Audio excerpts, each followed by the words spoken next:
I was in a band called Pin Drop. We had a singer called Lloyd, and he sang real nice, beautiful vocals in band practice. And then we had our first gig, and he was like, you go on before me, and then I'll come on later on. And we're playing the song, and we don't know where he is, and then he jumped on stage in a dress, which he hadn't warned us about. And then he just shouted, horrible shouty vocals for the whole gig. And then afterwards we were like, Lloyd, that was not the plan. And he was real mature about it. And he was kind of went, guys, I'm so sorry. Honestly, I don't know what came over me. It won't happen again. And then we had another gig. And we get there, and Lloyd says to me, you guys go on. You start playing, and I'll come on later. I was like, OK, we'll do that, Lloyd. But remember what happened? He went, man, I feel so bad about that last time. It's not going to happen. Honestly, I feel like an idiot. I don't know what to do. I was like, good. And we're playing, and then he ran on in the dress again. And then we were like, well, we didn't really tell him not to do that, so that's kind of OK. And then he shouted, but not just shouted for the whole gig. He kept on jumping up in the air, and every time he landed, it flipped the audience off like that. And we said to him afterwards, Lloyd, we made it real clear not to do that, and you did it again. And he was like, listen, guys, I owe you guys an apology. From the bottom of my heart, I'm sorry about that. At next week's gig, I'm absolutely 100% not going to do that again. And then we had a third gig. And Lloyd went to me, you guys start playing without me. And then I'll come on later. And I was like, Lloyd, I'm going to say this very clearly to you. If you shout again, you are out of this band for good. I swear to God. And then we're playing the intro. And then he runs through the audience. It was even more of a rogue move, even for Lloyd. He bought a different dress this time, but fair play. Hadn't mentioned the dress. And he also, I noticed, as he was running towards us, had drawn a dick on his forehead. And I thought to myself, that is a bad sign. And then he got the mic and he screamed, this, not shouting, horrible screaming. And then halfway through the gig, he took his dress off. He's just in these tighty whities, and someone had written "Susie was here" across his chest with an arrow pointing down to his real dick. And then after the gig, Lloyd, we have made this very clear. You're not allowed to shout anymore. And he went, hold on a second, guys, hold on a second. And then he walked outside, and then some boys turned up on a bicycle. And all we saw through the glass was they talked to him, and he nodded to them, and we heard him say, I'm in a band called Pin Drop. He got halfway through Pin Drop, and one of them nutted him and cycled away. And then we couldn't kick him out the band because we felt sorry for him. And he's still in the band to this day. James, and we were chatting earlier, you said the arrival of Celebrity Selfies was the moment you knew everything had turned to shit. Really? Yeah, it shows that the celebrities are just as shallow and vapid as the rest of us. Everything's going to hell. I wish I were dead. So, please, dear God... James, should we have a selfie? No way. I'm going for chicken with you or anything. I don't want to do this. I'm going for chicken with you. James, cheer up, man. Do it for the team, come on. Is it true that when David Blaine did his, trick over the river and he was in that glass box that a bunch of British people came and weren't happy about they're throwing, cheeseburgers, golf balls... That wasn't because we weren't happy. But, we weren't doing that. Well, you were happy to be throwing things at him? Yes. Yeah. I mean, I guess he asked for it. That's how British people act happy. They go, someone's put themselves in a glass box above the Thames. It would be rude not to. For this category, we've delved into our guest's online history. Don't panic, Chris. We didn't go anywhere near your laptop. Instead, we picked on James and Troy. And we'll be deducting points from the person with the least glamorous life. Troy, we had many options. Top off in the pool. Where is that, Troy? I had a gig in Dubai. I was performing for the King. Of course you were. Top off in the pool with a six-pack. Good for you. And what's James got in his locker? Creepily, exactly the same. Let's do it. Once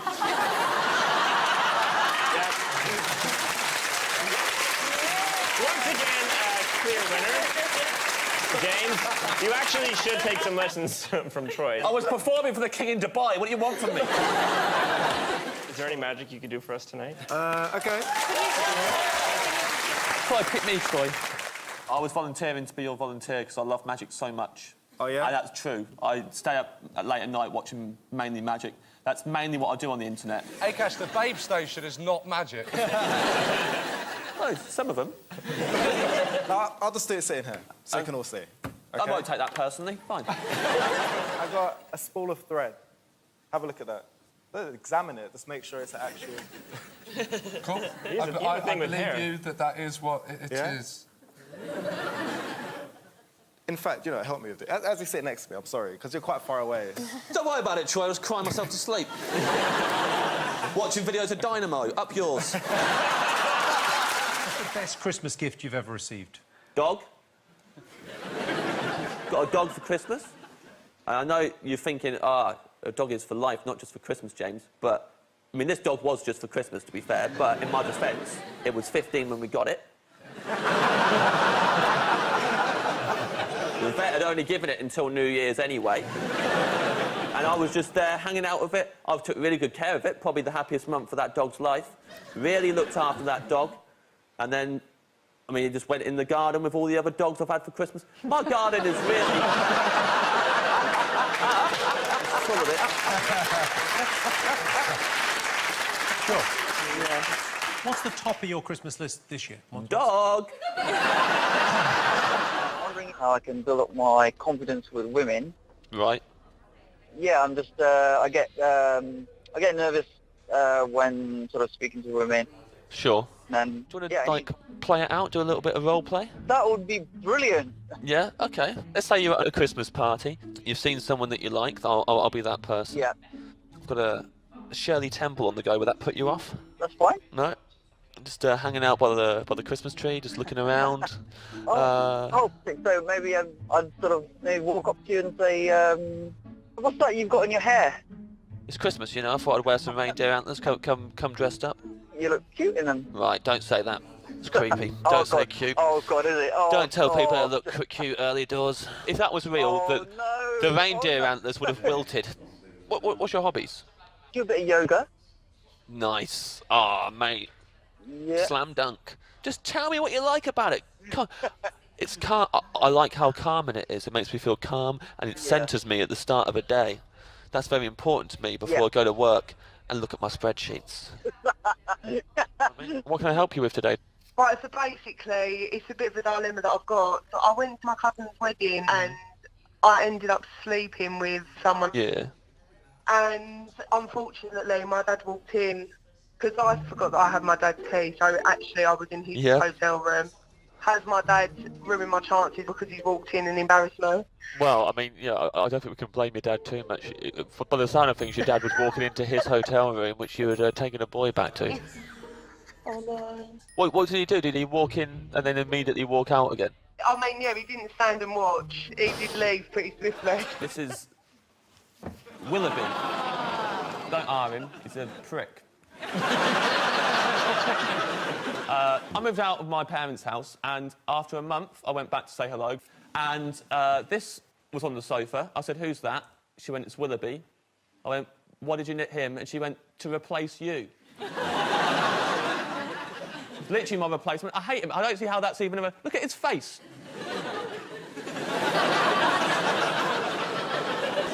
Not happy, is it? That's not... She made him a jacket as well. She's got a jacket for him that he wears, just... He lounges around the house in this. It really is house colours, isn't it? Yeah, well, yeah. Remember, it's meant to be... Look at that!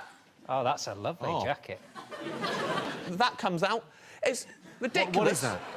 His little handkerchief for mopping his brow when he's had a tough day being a knobhead.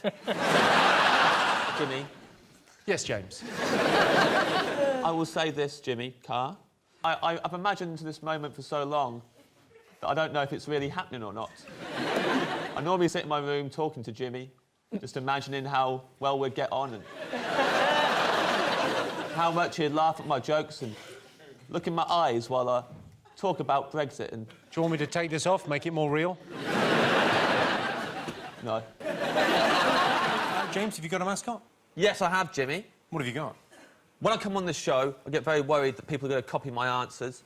Because I'm so smart, like we established, they might try and see what I've written. So I've brought something along that spies use to write in code so no one can read what I've written. It's my code spy kit.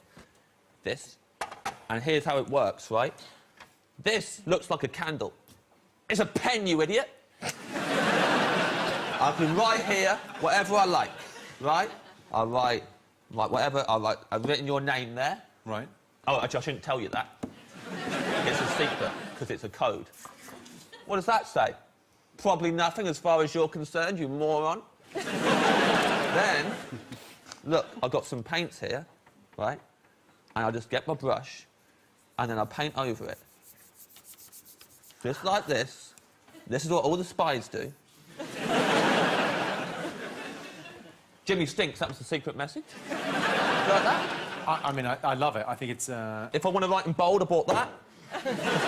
Take a look at this. Can you tell me, is that a picture of James Acaster's hair or a Highland cow? It's James's hair. No. I think that's a Highland cow, personally. And if it's me, it's going to be the worst day of my life. So, James and John are saying Highland cow, Sean and Victoria are saying James Acaster. Oh, so help me God, that better be a Highland cow. OK. Well, I can tell you, it is a Highland cow. Yeah! Thank God. A little bit of fun for you. That picture was taken in 2016, so that cow is now dead. What happened to it? Did it walk into a road and couldn't see what was coming? Classic fringe accident. I think you'll be all right on that front. Time to test your celebrity knowledge now. That was tense. Sean looked like he was going to spark you out. James, you a big drinker? No way, man.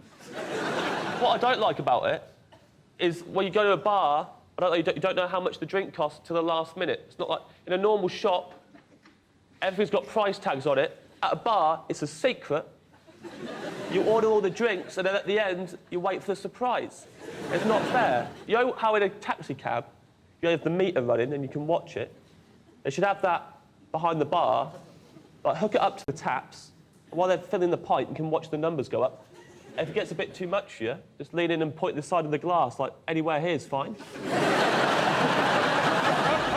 Good morning. Hello. Right, James, tell us all about your flapjacks. What are you doing? Making Bakewell flapjacks. Oh, lovely. The texture of your flapjack is on the top, it looks a bit wet. Oh, yeah, that's because it's not baked yet. I can explain this to you. Before it goes in the oven, it's often a lot soggier. I'm making my happy place. This is Wixie Park, which is Kettering's premier theme park. It has roller coasters, meerkats, llamas, log flume. Should flavour it, actually, so it tastes like the ocean. Hold on a second. Do you want some salt? I've got some salt. I'd love it. Thank you, Russell. Just making my meringue taste like the ocean. These are roller coaster bits. Do you do all that? I don't really ever do that. Do you do that? Yeah, you do. Big face, big face. I'm one of those people who's emotionless. You know, when you get the photo. Yeah, and there's nothing happening. Wow, there's not much difference between that and you being judged for Bake Off. No. That's the same face. Same amount of suppressed glee. Now, see if you can spot the secret ingredient in the water. No is the answer. I put loads of salt on it for a laugh. Michelle slam dunked, signature, technical, and showstopper. She hasn't put a foot wrong. Everything's tasted right, looked fantastic. She's a pro. What a crock of nonsense. Oh, I think April Fool's Day. I don't know if they do it elsewhere in the world. Probably banned it in Denmark. I'll tell you where else they do it. They do it in Spain. And if you fool someone, you say, "You innocent little dove, that you let yourself be fooled." In English?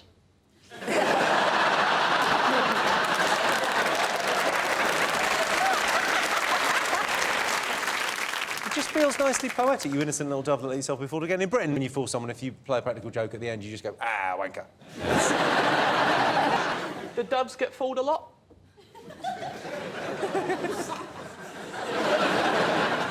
Go around fooling a dove every now and again?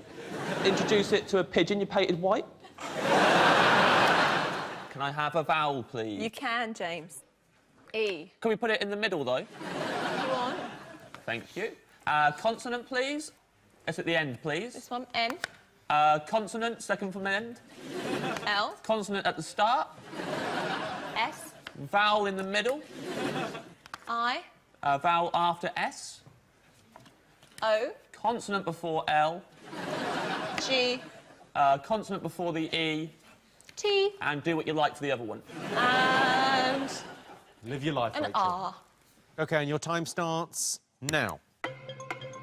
Ooh.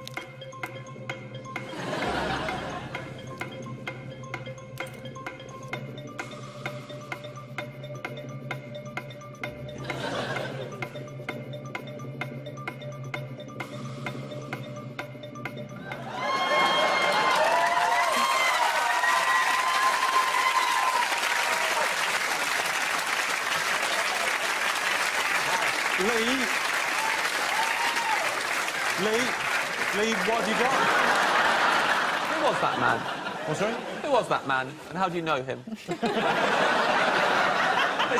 a good question, Jimmy. James, you're a political heavyweight, come on.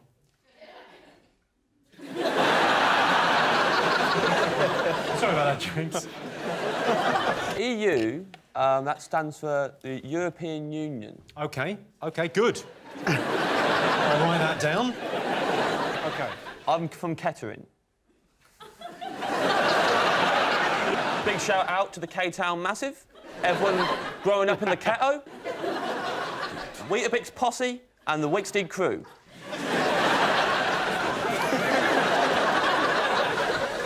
Ronan, are you? Here. I'm with James. Don't even... I'm with him. I'm from Kettering as well. Me and Ronan... I'm in. We used to run round Kettering together, stealing Weetabix up our jumpers. Come on. Spilling out and tickle Ronan's chin and he'd giggle. You remember? He used to giggle. I'll go, keep it down, you're going to give us away to the old fuzz. Good times, James. Good times. Weetabix Keating, we called him. Yeah. See, we've got to absolutely hammer our joke. Happy birthday to James Acaster. Every time he comes on, it's his, Thank you very much. It's your birthday. We've got your special cake, which doesn't We light. thought we'd do it without lighting the candles. Yeah, didn't want to test that before the live show. What's funny is that you got it... You literally had it backwards. About to set fire to your own body. Best birthday ever. It's all going so well. Is it? There you go. Happy birthday, James. Thank you very much. We'd like you to appreciate try it. some for us. It's delicious. Oh, I've got braces in. Oh, have you? Oh, Yeah. Well, just pretend then. Well, yeah, I'll just... real nice cake. Probably, so, like, first of all, Simon set himself on fire, and now I'm pretending to eat it. Yeah. Also, I don't like this new studio. Why? I haven't been here since it's moved, and it's used to be in the corner of a shopping centre, and the windows are real, and that's... People probably can't see that at home. That's fake. That's all fake. No, it's freezing. not. I don't like any of this. I don't like any change. Worst birthday of my life. Didn't even blow his candles out. Can't just blow that one. Thank you. There we go. Right. I wish for the old studio again. We don't. We love this new one. We love this one. We love it. I hate it here. There's personal trainers now. We'll be talking about music with you later. Do you like 80s music? Yeah, man. Yeah, I like 80s music. Is that a whole genre now? Yeah, I think so. Yeah. Throw it all together. I like 80s music, of course. I'm not made of stone, Tim. James, first impressions. How do you make a good first impression? I sing I'm James Acaster to the tune of I'm a Survivor by Destiny's Child. Well, can I hear that, please? I'm James Acaster, I'm James Acaster, I'm James Acaster, I'm James Acaster, I'm James Acaster, I'm James Acaster, I'm James Acaster, I'm James Acaster, I'm James Acaster, I'm James Acaster, I'm James Acaster, I'm James Acaster, I'm James Acaster, I'm James Acaster, I'm James Acaster, and you are? James Acaster, who's amused by our chat about Earl Grey tea, though. Yeah, I just did it. This is a nice little detail in there that Simon's favourite tea is Earl Grey. Yeah. It's my favourite. He does. Really sweet. He does. You probably turned into, like, you're an elderly couple who've been together for your entire life, and you just go, you like Earl Grey, don't you? Yes, it's my favourite tea. What do you like? I just like a normal Just builder's like a normal tee. builder's I'm just tee. a man of the people, James. Yeah. I'm not like a fancy Dan like him with his Earl Grey tea. Yeah. I'm like one of What's the- that? I think that you're excluding an Me awful lot of holding- society by saying it's builder's tea. I'm sure other people than builders drink it. If you're not a builder and you drink ordinary English breakfast tea, then I apologise for Tim. If you're not a builder, you know, like Tim isn't, then maybe don't call it builder's tea. In my mind, I am. Yeah, your mind. Oh, yeah, I'm fully aware that in your mind you're a builder. The book helped me, like, just go, oh, maybe I'll put that to bed now and stop buying albums from 2016. But I own, like, over 550 albums from 2016 at the minute, and a lot of my favourite albums come from that year. So you buy them on vinyl, though? That's your collection there? That's my vinyl collection. No, I've got, like, my very, very favourites on vinyl. So about 100 of them on vinyl from 2016. And then, yeah, the rest are all MP3s. It's interesting because we have given up, and I say we collectively, all the builders and me out there. Yeah. We've You and the builders listen to your radio while you're laying your bricks. Yeah, all us builders. Let's face it, the world at the minute is pretty grim. Everything's like, it's gone to hell. We're all in trouble. It's probably going to end in about 5-10 years, probably, the world. And, like, come on, Tim. Pretty soon, you're going to have to change that to a picture of the apocalypse. You have to be doing it here, pretending that everything's OK while someone makes a quiche. And just have fireballs there and Trump riding a dragon. Because I've tried to listen to albums again. I was saying a Have while you? ago. Yeah, I'm doing that thing. Last night I was listening to your playlist, and my temptation was to put it on shuffle. Sure. But you know what? I'm not going to do it. I'm just going to let it run. I was a shuffle guy for years. I would just always put stuff on shuffle, take whatever it is, whatever, like I don't deserve anything better, you know? Do you know what I mean? That's what we've come to now. Just whatever life throws at me, I probably don't deserve anything nicer than that. No. Have a full album and listen to it all the way through and indulge. Put it on, have a glass of wine or whiskey. I like a whiskey, a builder's whiskey. That's my favourite. Me and the Good old builders. we like builder's that. whiskey. What have we got coming up? Pretty good. Halfway through a tour at the minute, so I'm in a little break at the moment. Going back on the road in September until December with my show Cold Lasagna, Hate Myself, 1999. What's it about? It's about 2017 being the worst year of my life and why I hated it. There's a little bit in it about 1999 being the best year of my life, but I touched on that pretty briefly. To be fair, a lot of stuff in the title is pretty misleading. Apart from the hate myself bit, there's a lot of hating myself in it. Oh, don't you worry.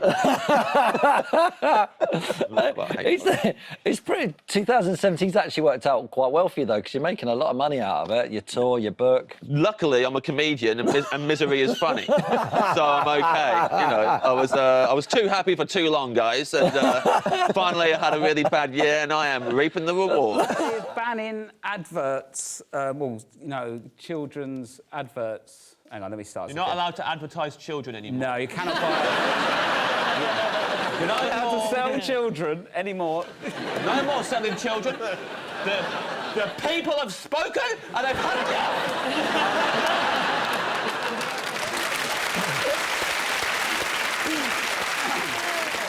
This is the will of the people, Jimmy. No more buying kids. Put your wallet away. You make me sick. You make me sick so much, Jimmy Carr. Is it on the board? James was recently on the Great British Bake Off. How do you feel it went? Star Baker. I didn't watch the edit, but I presume I won. Yeah. I think almost did 100%. pretty well. We've got a clip here. We've got a clip. Yeah. Can you tell us about your flapjack, please? Started making it. Had a breakdown. Bon appetit.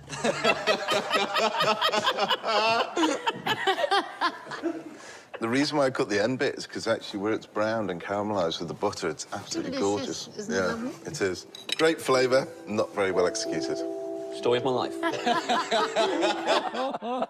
Absolutely gorgeous, he said. That's all I heard. That's what it cuts off at that point. Yeah, isn't it? take that quote. Absolutely gorgeous. All Hollywood.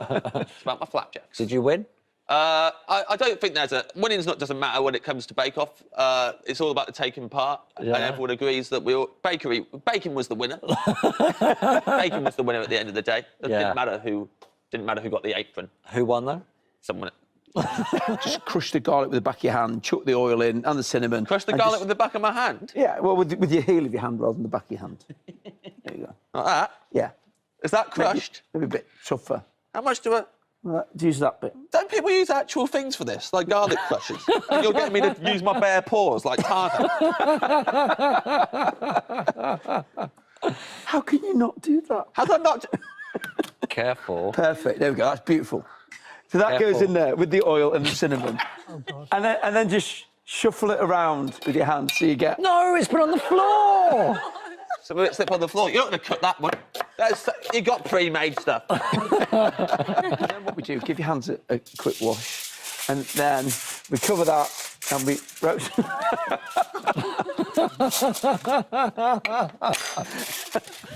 These taps are fake. That's a fake tap. You're living a lie. Back in the shopping centre, the taps weren't fake.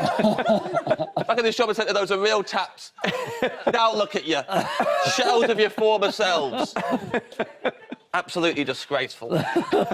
Surprised this tea towel's even real. Then you have to squeeze over there so we get rid of some of the moisture. This is going to feel horrible. Oh, that feels absolutely gross. Yeah, we wouldn't have got you to do that at the old studio. No, back in those days, I'd be squeezing potato pulp in my hands. We'd have had a potato squeezer. Absolutely horrible. Oh, the worst moment of my life. Worst experience ever. Squeezing that horrible potato. Other people got given knives and stuff. And everything I'm doing is with my bare hands, the whole thing. Like Bear Grylls. All the other guys. What's his name? Ray Mears, remember him? Yeah, I do, yeah. He's been on the show. Lovely bloke. Yeah? He did the old studio. He was there then. Oh, he probably still lives there, doesn't he? He's probably camping there right now as we speak. Are you going to try this, James? Nope, not worth it. Not trying it. Got braces in it. I had to clean my teeth and everything after that. Forget about it, mate. Anyone else want some? I'm not touching that. It's like a hate crime in a glass. No. It tastes a little bit like a dusty Yeah. I'm not a fan. I can't say I'm a fan. Rob can't stop drinking it. Rob started drinking that at the start of the interview and won't stop, but he hates it. every drink, every sip he's going, oh, God, and you love it. He just won't stop. James reckons he invented the word backsplash or the words backsplash Correct. together. What? Yeah, I invented the word backsplash. You know, if you're going for a dump and the water... Yeah. I'm so... You set me up for that, Lovejoy.